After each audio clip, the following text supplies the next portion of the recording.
L-Speaker intalab jagħti ruling fil-Parlament sabiex il-Prim Ministru u l-Ministri kollha jpoġġu fuq il-mejda tal-Kamra kopja tad-dikjarazzjonijiet tal-assi tagħhom għas-sena tal-2023.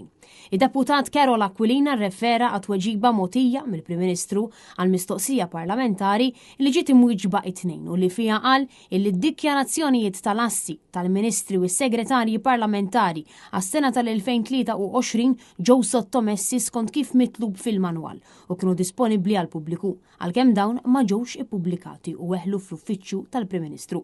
Carol Aquilina rrefera wkoll għal mistoqsijiet u tweġibiet oħra mogħtija mill-Ministeri tal-Gvern li wkoll irreferew għat tweġiba mogħtija mill-Prim Ministru. Fid-dawl ta' dawn it-tweġibiet u fid-dawl tar-rulings mogħtija mis-sedja, Carol Aquilina talab ruling mis-sedja biex tobbliga lill-Prim Ministru u lill-Ministri kollha ħalli minnu fih poġġu fuq il-mejda tal-Kamra kopja tad-dikjarazzjonijiet tal-assi tagħhom għas-sena tal-2023. Dawn id-dikjarazzjonijiet is-soltu jiġu sottomessi fis-sena ta' wara, iżda dawk tal-2023 baqgħu ma ġewx ippubblikati minkejja illi issa bdejna sena ġdida.